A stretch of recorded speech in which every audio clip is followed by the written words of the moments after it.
Assalamualaikum warahmatullahi wabarakatuh. Jumpa lagi di channel Percana Grup Sembako. Kalau tuan ke pasar Rebo, jangan lupa bawa ponakan. Kalau tuan mau buka sembako, inilah barang yang harus disediakan. Oke, teman-teman, pada konten kali ini saya tidak bosan-bosannya ingin mengucapkan terima kasih kepada teman-teman semua yang telah mensupport dan mensubscribe channel ini. Semoga channel ini terus berkembang dan bisa berbagi ilmu di setiap kontennya. Pada konten kali ini saya akan coba membahas pertanyaan dari teman-teman, yaitu barang apa aja sih yang harus disediakan di warung sembako. Semoga bisa menjawab pertanyaan dari teman tersebut. Oke, ikutin terus teman-teman. Secara garis besar teman-teman, kalau kita ingin buka warung sembako, barang yang harus kita belanjakan atau barang yang harus kita sediakan lebih kurang kalau dikelompokin lebih kurang menjadi 11 kelompok. Jadi teman-teman begini, kelompok yang pertama itu adalah rokok, dan kelompok yang kedua sabun, pengharum baju serta sampo-sampoan, dan yang ketiga adalah mie instan dan mie yang lainnya. Kelompok yang keempat minuman, yang kelima adalah kopi, dan yang keenam adalah bumbu dapur, yang ketujuh khusus buat ciki dan jajanan anak-anak, serta yang ke-8 pampers. Pampers ini dibagi dua ya teman-teman, ada pampers anak kecil dan juga ada pampers dewasa. Serta yang ke-9 gas, telur, beras, dan juga minyak. Dan kelompok yang ke-10 adalah obat-obatan. Serta yang ke-11 teman-teman, ini adalah pelengkap. Jadi yang dimaksud pelengkap di sini adalah barang-barang yang diminta sama pelanggan kita. Jadi barang yang diminta di luar yang 10 ini teman-teman. Jadi adalah 11 pengelompokan. Oke, langsung kita bahas ke pembahasan nomor 1, yaitu rokok. Jadi begini teman-teman, kenapa rokok kita kasih urutan pertama? Karena rokok ini adalah sangat-sangat menentukan buat kemajuan sembako kita teman-teman. Jadi teman-teman, andai kata teman-teman punya warung tapi nggak punya rokok, itu sama aja teman-teman punya berumah tangga tapi nggak punya istri, kira-kira begitu teman-teman. Rokok ini soalnya sangat-sangat vital, dan juga memang untungnya sedikit, tapi yang paling lancar di warung itu adalah rokok. Ke kelompok nomor 2, yaitu nomor 2 adalah sabun, pengharum baju, dan juga sampo-sampoan.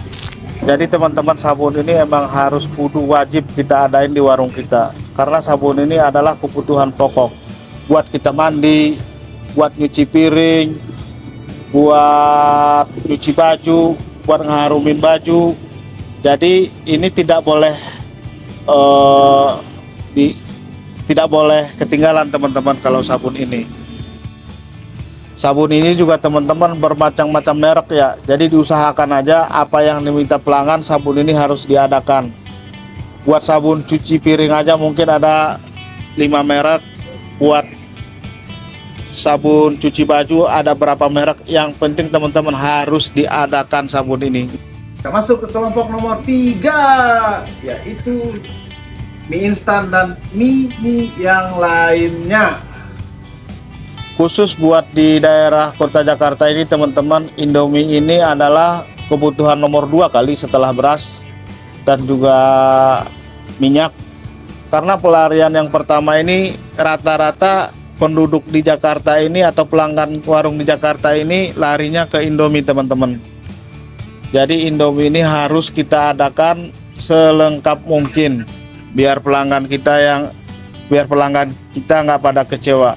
Apalagi teman-teman udah keluar iklan di TV, Indomie ini harus kita stok teman-teman. Itu biasanya setelah ada iklan di TV itu langsung pelanggan kita itu langsung nanyain teman-teman. Masuk ke nomor 4, yaitu minuman yang beraneka ragam. baik untuk dewasa maupun untuk anak-anak. Ini dia ragamnya. Kita tahu sendiri teman-teman, kalau minuman ini adalah sumber kehidupan kita teman-teman. Jadi minuman ini jangan satu macam teman-teman, harus kita adakan berbagai macam biar pelanggan kita juga nggak bosan minum itu terus.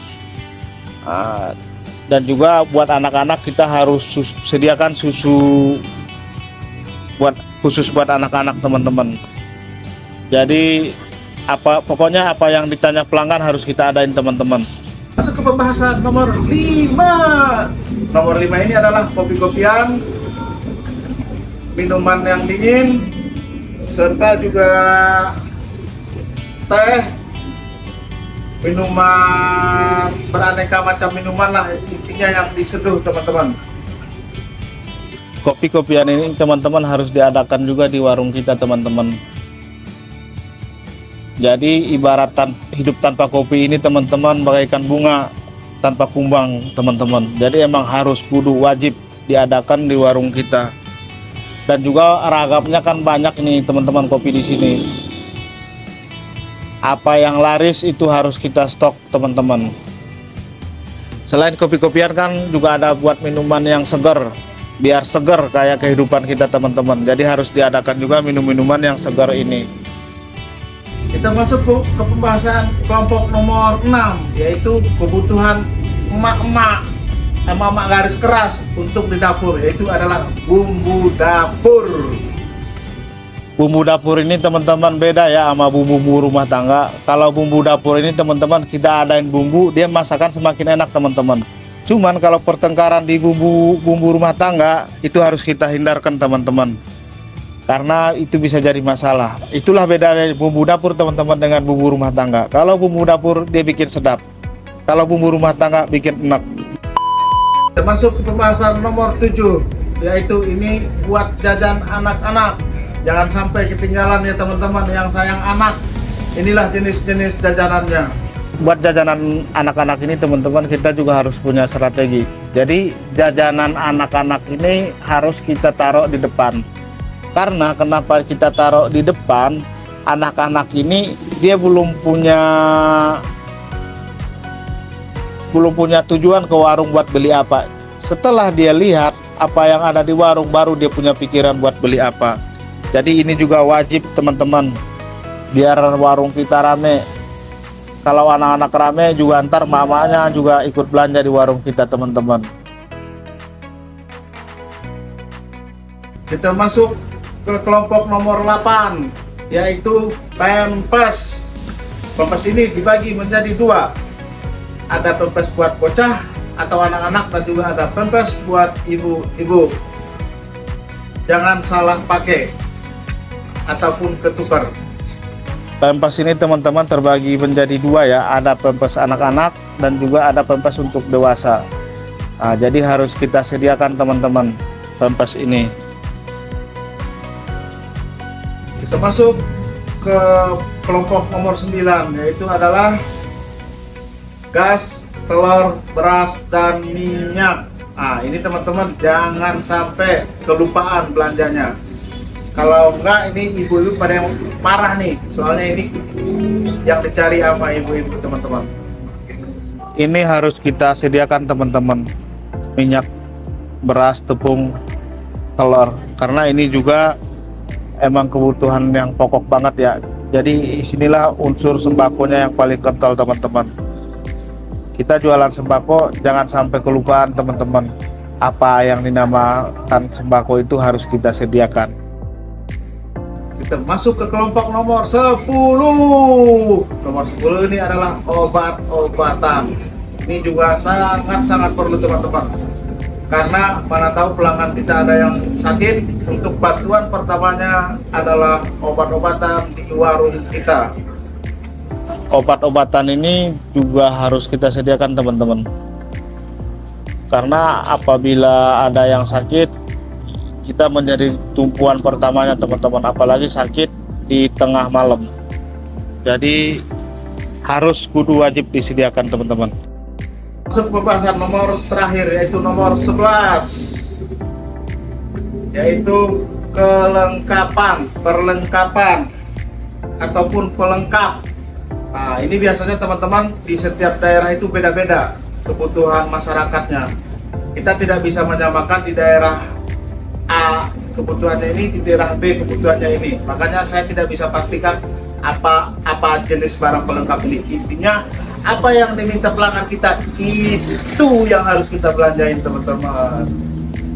Jadi perlengkapan ini saya tidak bisa sebutkan apa aja jenis barangnya. Yang penting saya sarankan apa yang ditanyain pelanggan itu harus kita sediakan.